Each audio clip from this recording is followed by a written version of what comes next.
Madame de Roche, messieurs les sénateurs, messieurs Pied-Noir et Capu, Madame la conseillère régionale, Madame Catin, Monsieur le conseiller départemental, Monsieur Bertin, était prévu Madame la conseillère départementale, Madame Seyeux, mais je crois qu'elle n'est pas encore arrivée ou elle a eu un souci.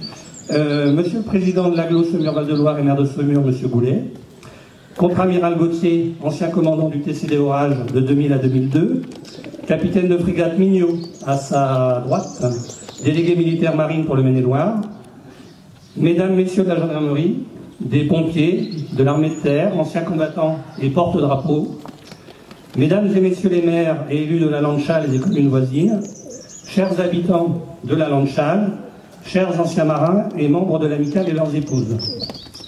Mesdames, messieurs, ce 20 septembre 2020 sera une date assez particulière que nous garderons en mémoire puisque nous allons procéder dans quelques minutes à une double inauguration pleine de symboles et de travail collectif devant des témoins nombreux. Un grand merci à tous de votre présence. Je pense qu'on a doublé la population de la Lande-Châle aujourd'hui. Le blason communal tout d'abord.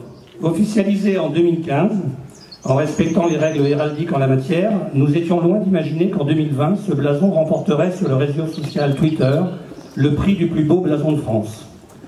Grâce à un concours mis en place par un bourguignon et à la mobilisation de milliers de tweetos, le blason de la Lande-Châle a franchi un par un chaque duel, et pas des moindres, puisque face à Vannes en quart de finale, avec un suspense jusqu'à la dernière seconde après 24 heures de lutte, puis Saint-Malo en demi-finale, et enfin Quiberon en finale.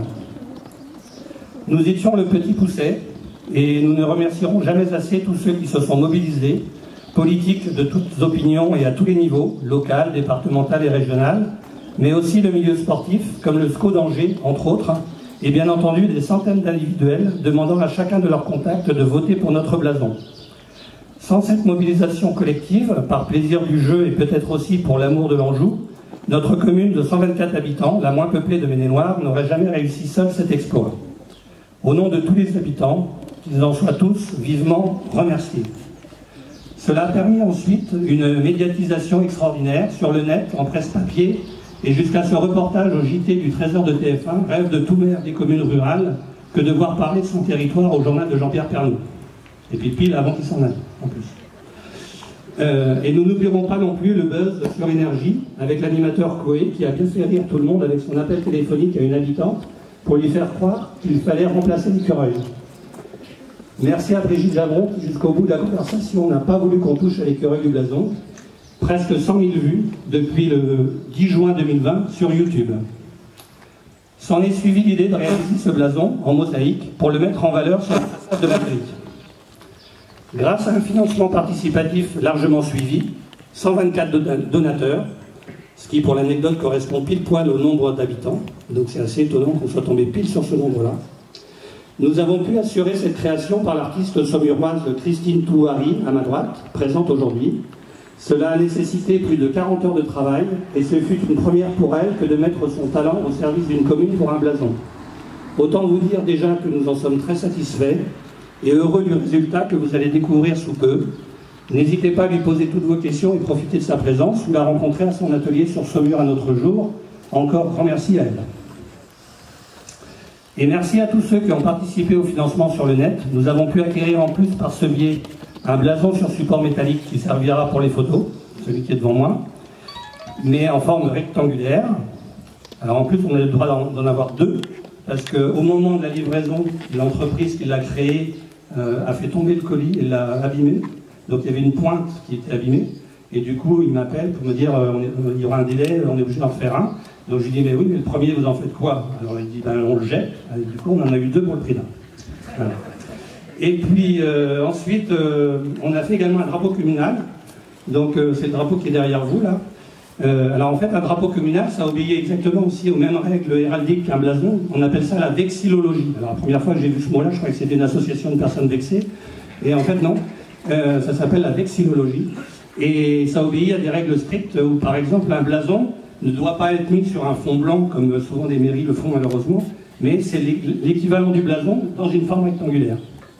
Donc comme on avait gagné le prix du blason sur Twitter, le président de l'association nous a offert le PDF qui a permis ensuite de le faire fabriquer. Ce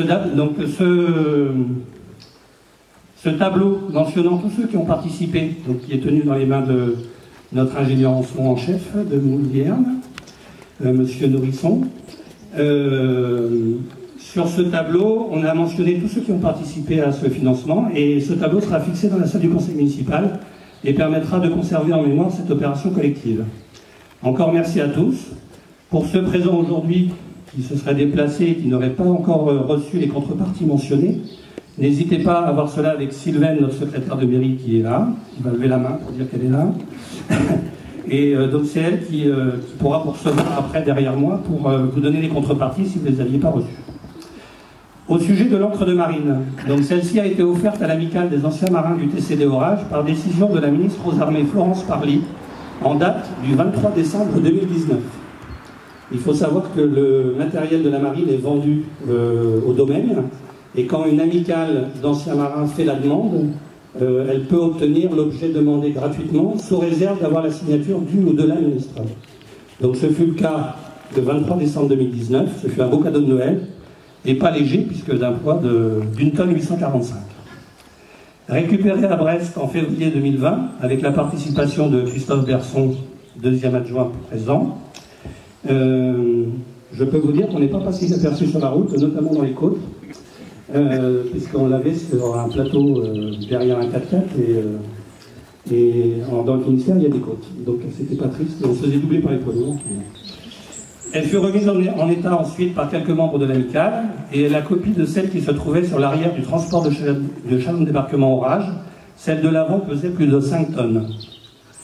Une ancre, c'est tout un symbole d'ancrage, et des pensées vers la navigation des bords de Loire jusque vers les lointaines eaux internationales, de la marine marchande et militaire aux mariniers ligériens. Cela peut représenter un voyage, un transit de fret, une protection d'un pays. Aucune limite à l'imagination et tant de souvenirs pour les anciens marins. Sur l'agglomération Saumur-Val-de-Loire, il y avait déjà une ancre en bord de Loire, à Saumur, ville la plus peuplée de notre arrondissement et ville marraine de la frégate La Douche-Tréville de la Marine nationale. Il y en aura maintenant une deuxième, sur la commune la moins peuplée, loin de la mer, à la Landchal. Elle aura double symbole. Elle symbolisera tout d'abord la présence sur notre commune de l'amicale des anciens marins du TCD Orage, puisque l'amicale a été créée sur la commune le 29 juin 2017, 10 ans jour pour jour après la dernière sortie en mer de ce bâtiment de la Marine nationale, après 40 années de bons et loyaux services.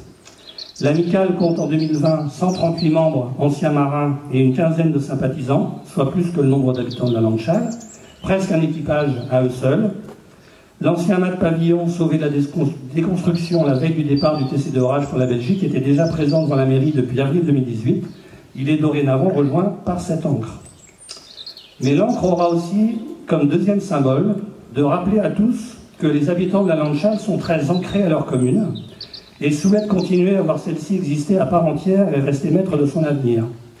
Toutes les maisons sont occupées et la devise « Nature et calme », choisie par les habitants l'année dernière, correspond bien à l'état d'esprit de ces habitants. Avec 0 € de dette par habitant, ils sont plutôt rassurés de cette situation financière qui existe depuis de nombreux mandats. Cela n'empêche pas de réaliser des travaux et avoir des projets.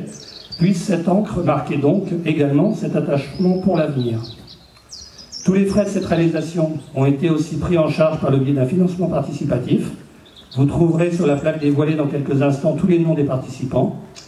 Une bouteille en verre a également été coulée dans le béton de la dalle, donc on devine juste le goulot qui dépasse de la dalle en béton. J'y glisserai cet après-midi un parchemin qui mentionne tous les noms des membres de l'amicale qui a permis de pouvoir recevoir cette encre gratuitement, et donc sans ces membres, cela n'aurait jamais pu se faire. Qu'ils en soient tous, bien évidemment, très remerciés. 34 anciens marins sont présents ce matin de tout grade, de tous âges et de toute période à bord. Il y aura sûrement plein d'histoires à raconter tout au long de cette journée. Je vais donc maintenant inviter M. Goulet à dévoiler le blason avec Christine Touari. Donc vous avez 2 petites ficelles qui pendent. Il faut les récupérer et puis aller carrément ou presque devant le grillage. Parce que vous avez de la longueur. Voilà, vous faites filer la ficelle, vous éloignez encore un peu plus. Encore, vous pouvez. Voilà.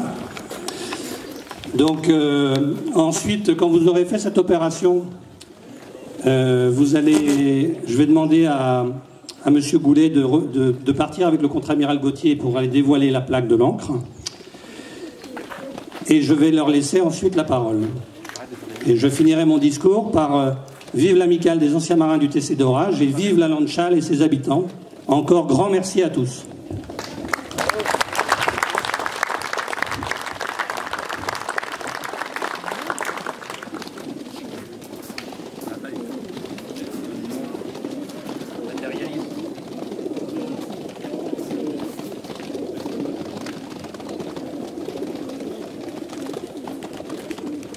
Quand vous voulez. 1, 2, 3. Allez, on se dessus.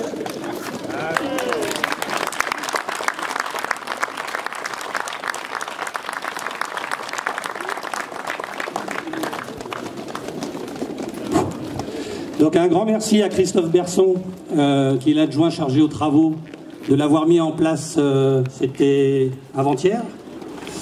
Et donc, vous remarquerez, enfin, après, quand on prend des photos, on peut zoomer.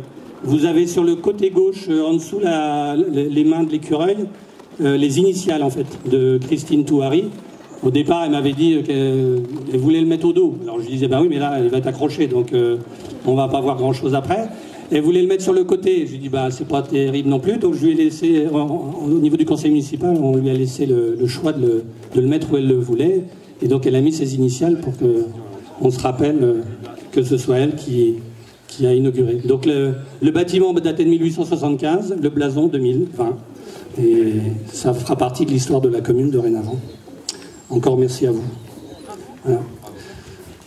Donc Jackie Goulet, vous allez pouvoir aller avec le contre-amiral Gauthier. Je peux m'éloigner ?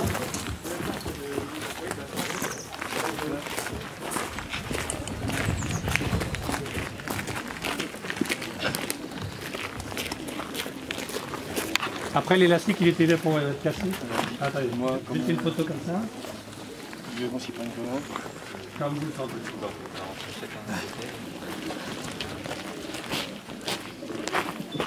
Ouais.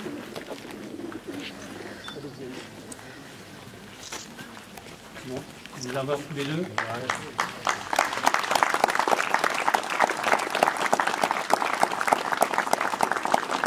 Je vais décaler un tout petit peu le maquis à gauche. Voilà. Vers la gauche, c'est pas grave. Voilà.